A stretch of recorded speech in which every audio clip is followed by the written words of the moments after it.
This is the journey to one Africa.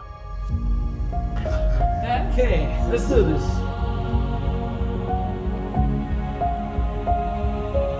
Yeah. Hey, hi. Hi, how are you? It's good to have you here. Nice to meet you. My name is Bev.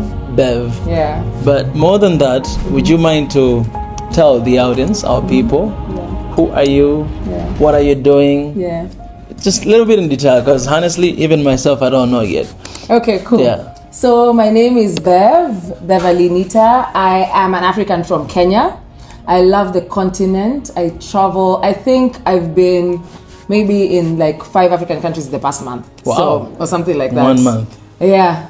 Yeah. Do you remember them? Yes. So Rwanda, Kenya, Tanzania, Malawi, Uganda. All right. Yeah. Right. You're Pan-African. Yeah. So, and I just love the continent. I love the people. Whenever I go to these other African countries, I feel like I'm at home. I had ambassador say states. So when I go to these other African states, I feel like I'm at home. The people are always warm. I feel like this is where the opportunities are for us. Yeah. And yeah, so I just don't believe in doing one thing. I'm a TV presenter, a manufacturer, and a woman in tech. Wow. Yes. So what kind of tech are you dealing with? So Let's now, start with that. Yeah, we're helping governments collect revenue, but also give back to its citizens, because a lot of citizens don't feel like tax is quid pro quo. But when they gain something from it, then they'll feel as though they're contributing to something that makes sense. Yeah. I want to dive a little bit deep into that topic, because we're in the world of AI right now, and that's where we're heading, and we're using tech.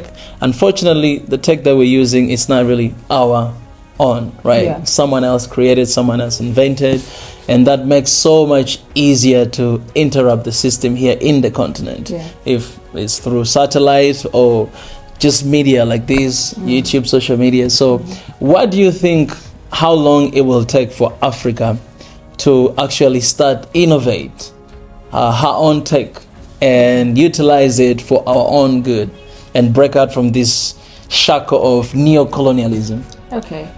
First and foremost, what I can say is that at least what the West was able to create has enabled us to connect.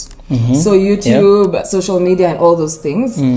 And Africans themselves, so they can be used for good, the tools themselves. And Africans themselves have been able to devise their own system. So it doesn't mean that because we haven't had this, it's not happening on the continent. A lot is happening on the continent. I'm sure as you continue to interview more people, you'll find out that actually people are doing big things. And maybe even bigger things that are happening in the West. It's just because the media shows us that side, and then we think that that's the only thing that's happening. So I know in your interactions we'll be able to interact, but there are a lot of amazing tech companies and a lot of amazing tech investment that's going to the companies. So maybe the question here would be, can Africans who are high net worth individuals or VCs who are African invest in African businesses that will enable them to scale?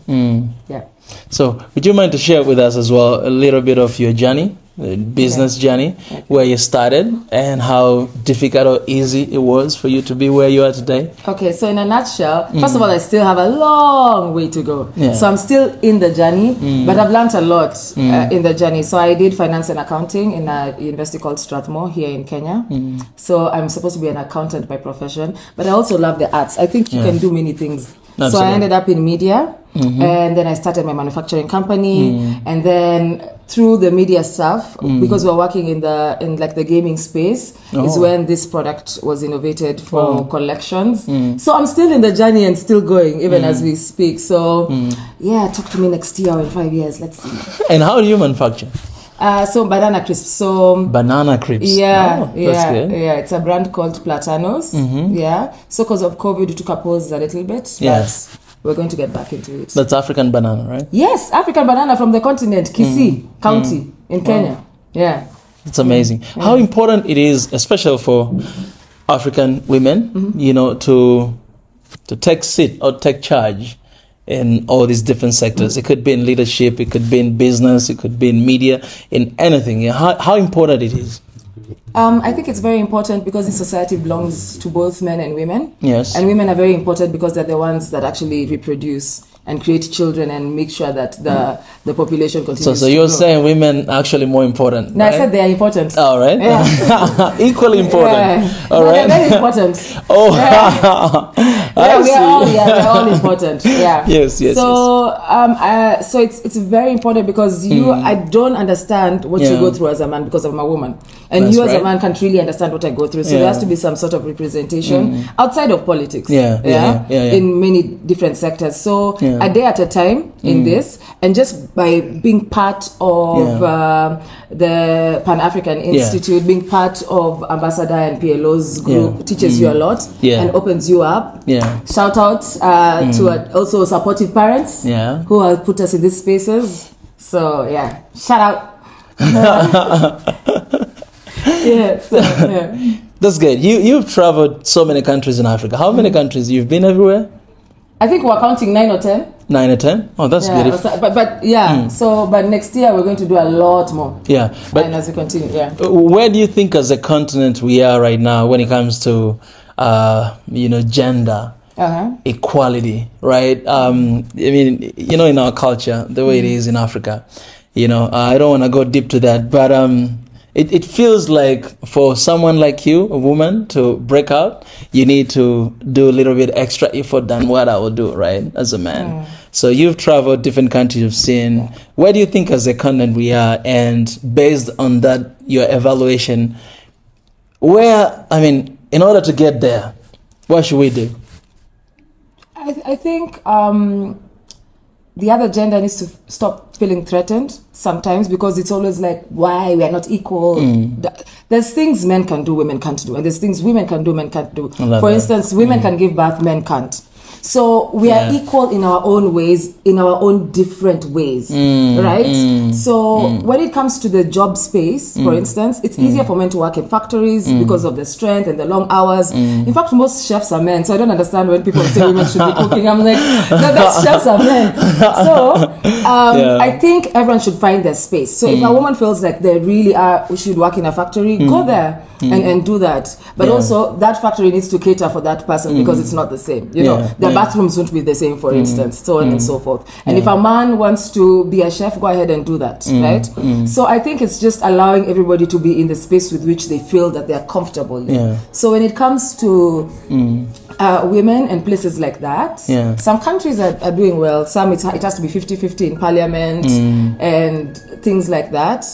But I think sometimes you need to take charge because you can't wait for an external party. Absolutely. So someone like me, I just decided to do it. And then when you decide to do it, you definitely get people who will support, for sure, 110%. So if you could talk a little bit about maybe your philosophy in life, or 3 things that you would love to share with the audience, or even women out there, that hey, I think these are 3 things. If you want to start anything, or if you want to do anything based on your experience, I think these are 3 things you can consider. Wow, no one has ever asked me that question. So let's see, 3 things that you would consider. So number 1 is yesterday is the past, forget about it. Even 30 minutes ago was the past, forget about it. I love that. Clean slate, move from here. And there's nothing really like a mistake, it's always lessons you learn. Is that 1 or 2? That's 1. That's right. Secondly is just, without a doubt, believe in yourself. Just be, it's so cliche, but by the time you're actually believing, it's very hard to believe in yourself because society always has these things that someone needs to do and has to be and has to conform. So really believe in yourself, and you really do have the power to be literally anything you want to do. Even if you're 60 and today you've decided to stand up and decide to be a singer, just go ahead and do that. And the third one is just don't judge too much and love more. I love that. Yeah. Are you gonna be in politics? Let me be outside of politics doing the things I need to do. Where do you see yourself in 5-10 years from now? What will you be doing? I honestly hope that in 5 years I'll have done something that will change, even if it's 10 people's lives on the continent. Wow. Like drastically. Appreciate. Well, thank you so much. I appreciate it. Thank you so much. Oh, at the right time. That was good. Oh my God.